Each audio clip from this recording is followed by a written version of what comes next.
First-time home buyers, this video is for you. Hey guys, Andy Harwood from the Vaz+Harwood Team here.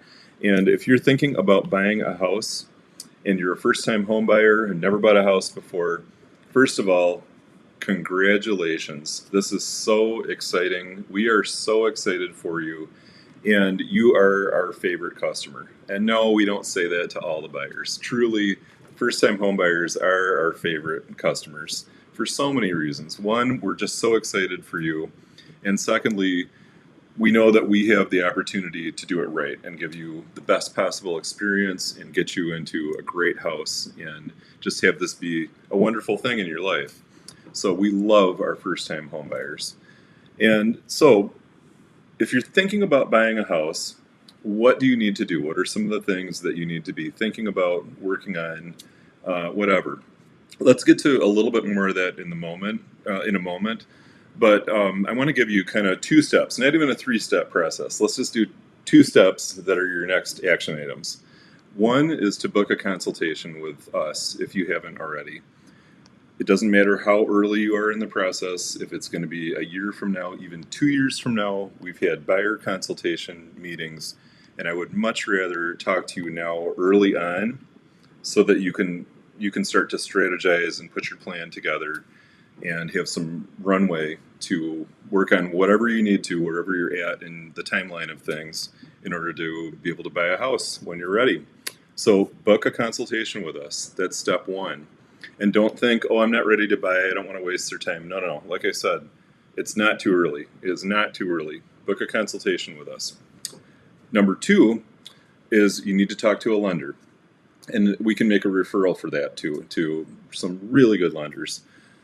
Again, it's not too early. It doesn't matter if you're not going to buy right away. You're not wasting anyone's time. It's not going to damage your credit to talk to a lender either. They can do a conversation. They can do a soft pull. They can get a picture of your financial situation and give you the information that you need to know where you're going to be at in the process and potentially what your timeline is. I've talked to so many people. I've represented and helped so many people who did not think that they could buy a house. Even people who had really good credit and good finances, they had mythical ideas about what they needed, like they needed 20% down or something like that. I was like, what? No, you don't need 20% down. And I've talked to a lot of people who don't think that their credit is maybe good enough. You don't know. If you don't work in real estate and mortgage, you really don't know. So you need to talk to us, and you need to talk to a lender ASAP. Okay, and so what are some of the things that you can or should be working on? And this is I'm gonna paint with a broad brush because everyone's situation is different. Some people will talk to a lender, they'll be pre-approved, and they could buy a house tomorrow. And some people will need to do some things. So here are some of the things that I see most commonly. And you could also just say this is a quick little snippet on what it takes to buy a house too. You're going to need some money. It's a down payment. There are down payment assistance programs available too, and you might qualify, especially as a first-time home buyer. Now, it may be funds when you look at the whole strategy of things, you want to use that, or you decide you don't need to use that because most of them are a second mortgage that you're taking out. But you do need money from somewhere. So saving up for that down payment is a really good idea. And the lender can best advise you on how much you need for that. But generally speaking, the minimum down payment we do practically is 3%. So if you're looking at a average $300,000 house, something like that, I'm just throwing out just a general number, then that's going to be maybe $9,000-$10,000 right there. Okay, and then there's going to also be some mortgage origination costs and things like that are going to add up to another at least 2-3%, something in that ballpark too. There's also going to be the cost of a home inspection too. So that's one part of it. The other part is credit too. And And I don't want to get into too specific of credit numbers because it gets very intricate in terms of different programs or different types of loan products that can work with different levels of credit. Um, but if your credit is, if you know that your credit maybe needs some work, here again, I'm going to say you need to talk to a lender and do not pay anybody to fix your credit for you. Don't do that, because a good mortgage lender is going to help you with exactly what to do. And some of the things to do to improve your credit can be done on a far shorter timeline than you might think, too.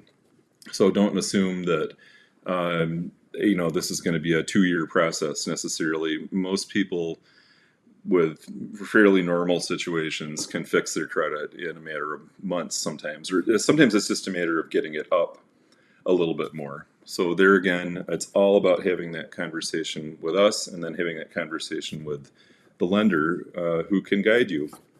And then when should you buy a house? One thing I want to emphasize is that we never recommend trying to time the market, because we never know really what the market is quite going to do. I would always say buy a house when it's the right time for you to buy a house, when it's the right time in your life, and let's just get out there and do it then. If you had to time the market, I would say spring is generally more competitive and a little bit more difficult, but we sell a lot of houses to people in spring, including first-time home buyers. So certainly don't let that stop you. Don't try to time the market, because we just don't know. So I've heard people say, well, I'm going to wait until housing prices come down and then I'm going to buy. Don't do it, because what's going to happen is housing prices are going up. And there's a lot of reasons. There's multiple reasons in the economy and the whole grand scheme of how real estate works to substantiate that housing prices are going to continue to go up. They're not going to maybe necessarily like skyrocket up like we saw in 2020, 2021, that sort of era. They might be inching up, but still the houses are going to get more expensive as we go into the future. So get the best interest rate that you can and get into a house and stop paying rent as soon as it's right for you in life and as soon as you can do it. Once again, I love our first-time home buyers. I'm so excited for you, and we're going to look forward to getting out there and doing showings and getting an offer accepted and going to closing with you, and it's going to be so fun. So when you have questions, let me know, and don't forget to book that consultation with us so we can start helping you. Bye-bye.